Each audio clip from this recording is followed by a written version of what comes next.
Football is a way of life. This is football, chump. All you gotta do when a man gets the ball is tackle him. Get it? The man with the ball. Bring him down. Football is about controlling that anger, harnessing that aggression into a team effort to achieve perfection. You fumble the football, and I will break my foot off in your John Brown hind parts. And then you will run a mile. You block about as good as a jelly donut. You know that? People can learn a great deal from a skillfully played football game. What civilized person would play a game with the skin of an innocent pig? Let's talk about playing football. Here's Danger Dean with the BNW in the PNW. Hello and welcome to another week with the Broncos Northwest podcast. Yes, my name is Danger Dean. Thank you so much for joining me this week. If you would like to join the show, I invite you to become a member or featured. And there's a few ways to do that. Social media, I've got a few of them out there. If you've got a Facebook, an Instagram, a Twitter, any of those, you can find me at the BNW podcast, or just search for Broncos Northwest podcast on the search bar. If you'd like to shoot me an email, that's fine too, Broncos Northwest podcast at gmail.com. And of course, if you'd like to call in with a message or a text, even shoot us a text message, you can do that as well. That number is 731-4DANGER.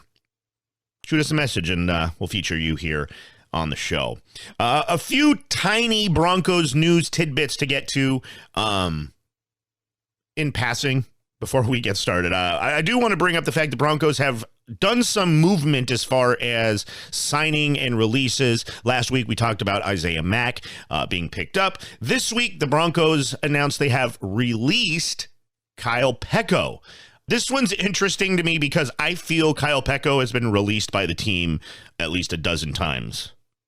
He's one of those that is released and then is brought back about halfway through the season because he's familiar with the team. So until Kyle Peko is actually picked up by another team, I don't really believe that he's going to be gone until he's actually gone. Another interesting tidbit here in the news, not necessarily Broncos, but Broncos related in a roundabout way. Tim Tebow has announced that he has retired from the game of baseball. Yeah, calling it a career, I guess. And I would offer my congratulations, but Timmy Boy has me blocked on Twitter, so I guess I won't. And for anybody wondering why I was blocked by Tim Tebow, I would love to know.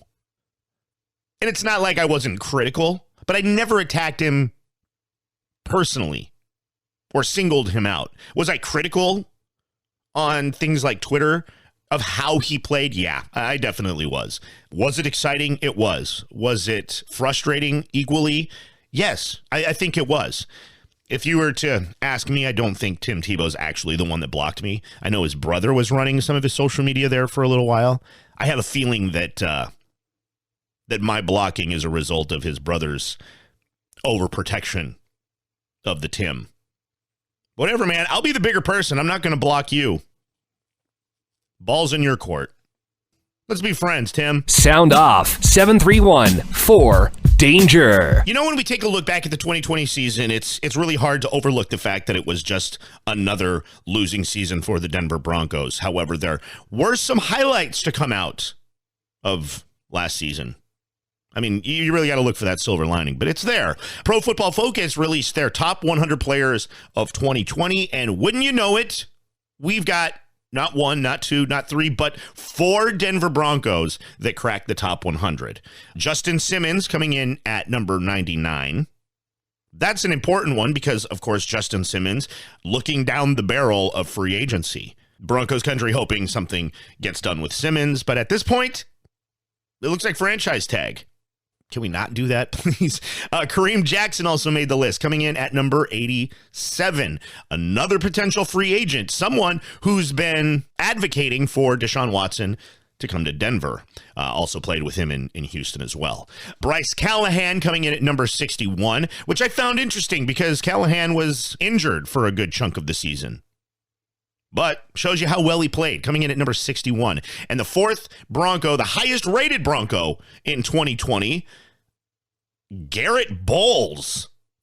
at number 19. You would have told me that a year ago, I would have called you a liar.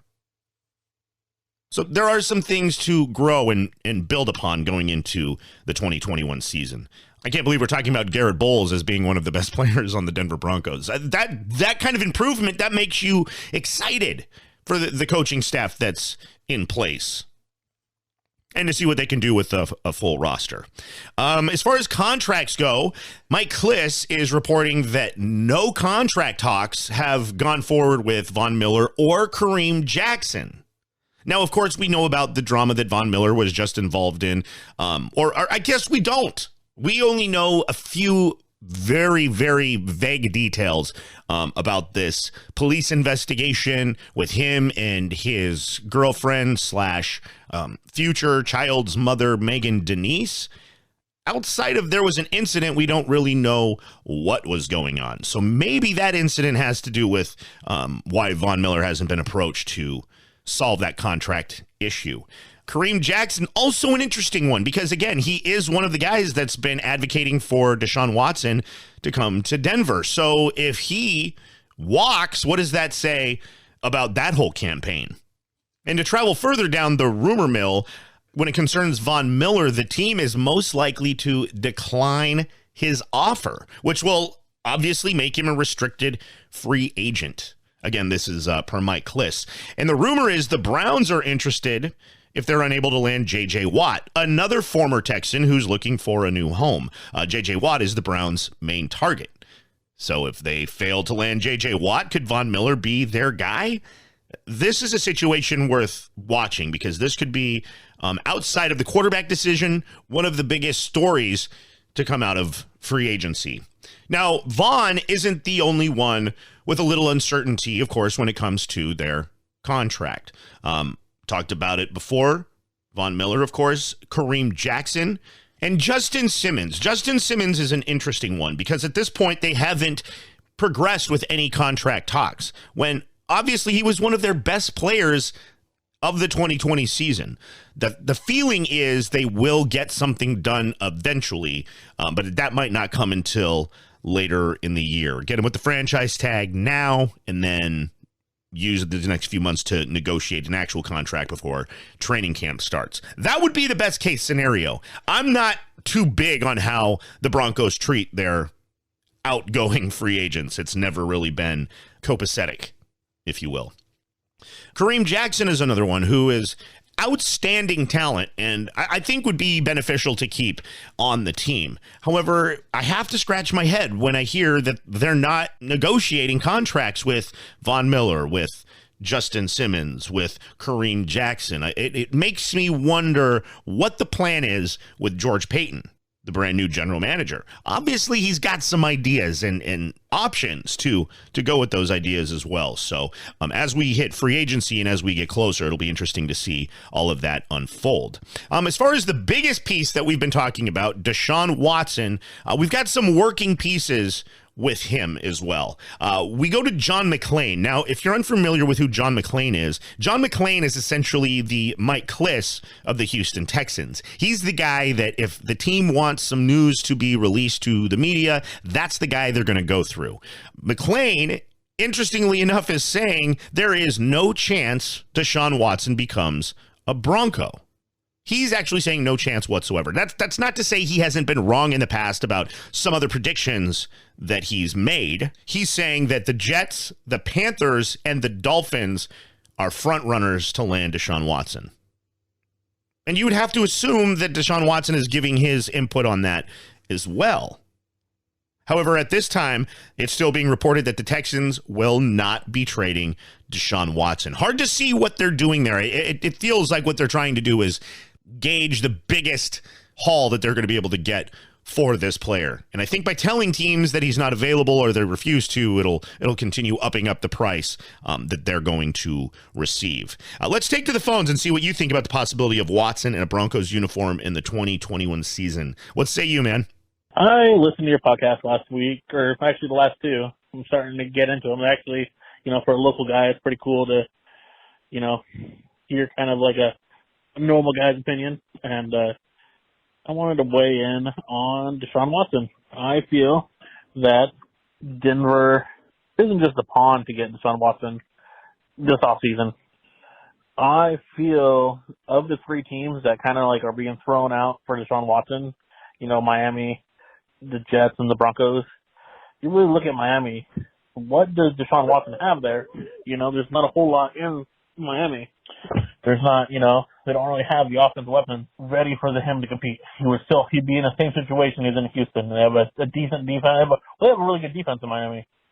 Brian Flores is a really good coach, and he has a good defense there, but they don't really have the offensive pieces, I feel like, that would really intrigue, other than it's just Miami, the city of Miami. The same reason LeBron went there, I feel like that wouldn't be a huge step up from Houston. And then you have New York Jets, so they're kind of in the same situation. You're just big city, big lights. They don't really have the huge offensive weapons you would have, if you come to Denver. And part of it is, this isn't really, as much as everybody's saying it was a trade between Houston and whoever, it really comes down to it. It's really a trade between Deshaun Watson, wherever he wants to go. Deshaun Watson actually has the no trade clause, so he really dictates where he wants to go. Then he's just going to be stuck on Houston, getting paid, millions of dollars to not play. Because I believe he'll probably just hold out if he doesn't get traded. Houston hasn't taken care of their players as well as they probably should have, and it's, evident when J.J. Watt left that they're pretty much starting over in Houston there.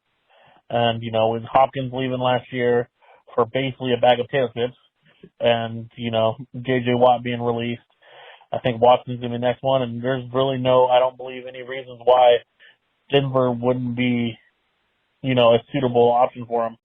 My man, you brought up some really, really good points. I want to thank you so much for reaching out. Again, if you would like to reach out, that number is 731-4-DANGER. Leave a message, shoot a text. We'll feature it right here on the show. I feel like the one thing that teams like Miami or the Jets have to offer right now is the possibility to contend within the AFC East, possibly winning out the division, especially with Brady leaving for Tampa Bay. Now, maybe the lure would be to win the division, take advantage of the shift, but you're absolutely right. There isn't the same offensive power in New York or in Miami that Denver has.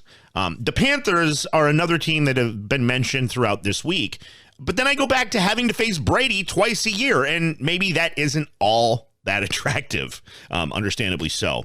I'll say it again. I would love for Deshaun Watson to be in Denver. It just depends on the price the team is willing to pay for it to be worth it, in my opinion anyways. If they can do it without trading any of their young players, I'm all in. The picks, that doesn't really bother me. I've seen their track record when it comes to drafting. It's not that good. But when it comes to trading out some of those younger players that we do have that are making an impact, I just can't agree with it.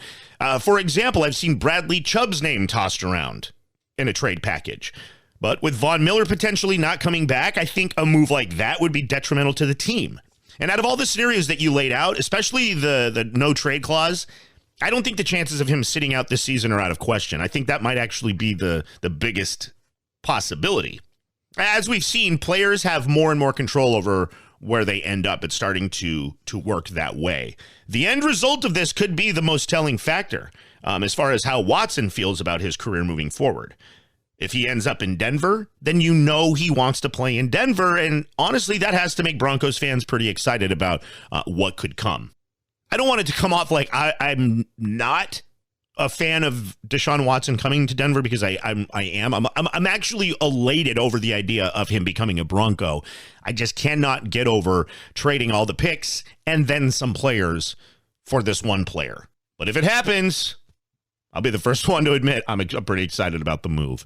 As far as quarterbacks go, another name tossed out there, and, where we live here in Washington State, this name is very familiar to a bunch of us, even might bring up some bad memories, but Russell Wilson. Seattle Seahawks are rumored to be shopping him around as well, and apparently the asking price is 3 first-round draft picks. No players. Just 3 first-round draft picks. A third of the league has been reported as being interested. You would have to assume the Broncos would be involved in that. If I had to pick between the two, Russell Wilson and Deshaun Watson, young and let's just say unproven. One playoff game win, That's where that unproven comes from. I'm not saying he's not talented. I'm just saying in the playoffs, 1 win. Wilson, a Super Bowl champion, and at a cheaper price. So if I'm picking between the two, if I have the option, I'm choosing Wilson. So, when I get the phone call from George Payton about my opinion, that's what I'm going to tell him. The closest he's ever been to the game is this show. It's the BNW Podcast with Danger Dean. Free agency just a few weeks away. What players would you be fine with the team parting ways with, and why? What reasons would you give? This is the question I asked last week. If you're asking me, the Broncos currently have about $38 million in cap space, which that's going to go up if they decide to move on from Von Miller. And money is my biggest area of concern, especially with them looking for a viable quarterback. If they intend on getting a Deshaun Watson or even a Russell Wilson, the money could come from a Von Miller release. And I love Von, but unless he's willing to restructure, and I honestly don't think he's willing to do that, I think it's time to move on from 58. Oh, that hurt. That didn't feel good to say. A few responses. Steven said, I think I'm ready to move on from Von Miller. He's been expensive with little production for 2 to 3 years. His off-the-field issues are another concern for me, and the level of celebrity he reached after Super Bowl 50 rubs me the wrong way. Maybe I'm being too get-off-my-lawn about it. Yeah, Miller's production the last few years, well, last year he was injured, so that doesn't count, but before that, I think the production could be looked at in a few different ways. One, is he getting to the quarterback? Is he causing some of those big game-changing moments like Super Bowl 50, for example? Is he wrecking games quite like that?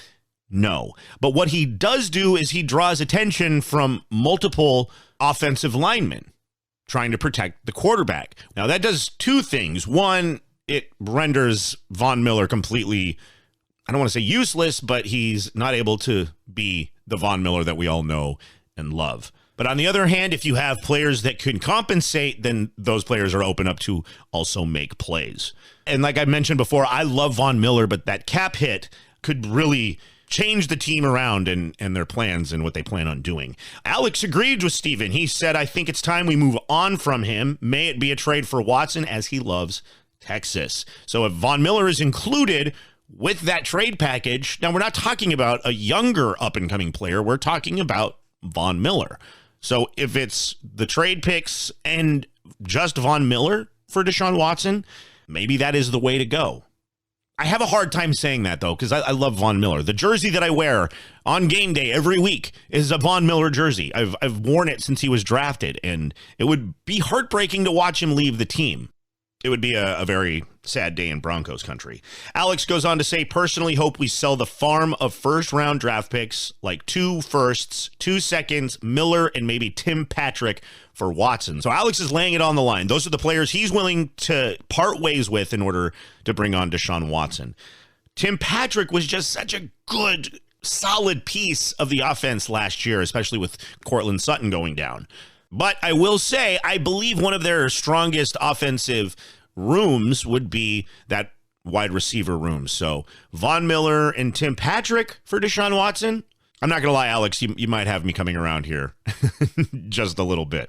One last one from Kyle. He says, trade Patrick, sell the farm for Watson. There's enough smoke there to get the right fire. Closer to the draft we get, the better chance there is to get him for less and less. Figure we need to add an O-line player or two, get rid of a tight end or two. And I talked about the tight end position a little bit last week. Forgot to mention Albert Okwuegbunam. He's going to be back, and he was just starting to look so good. So we'll be excited to see what happens when he comes back. But yeah, they've got quite the overabundance of tight ends. And yes, they do need depth on that offensive line as well. As far as trading Patrick, like I said, I'm not as opposed to that as I am a Jerry Jeudy or a Courtland Sutton or even one of the younger defensive players they have on the team.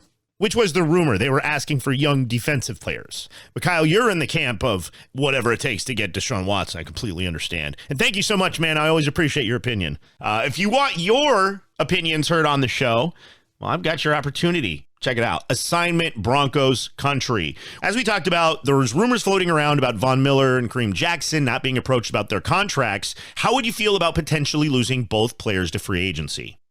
Remember a few ways you can reach out. Social media. There's Facebook, Instagram, and Twitter, all at the BNW Podcast, or simply search for Broncos Northwest Podcast in the search bar. Shoot me an email at broncosnorthwestpodcast@gmail.com. And of course, you can always call or shoot a text message to 731-4DANGER. As always, thank you so much for joining the BNW Podcast. My name is Danger Dean. Until next time, bye.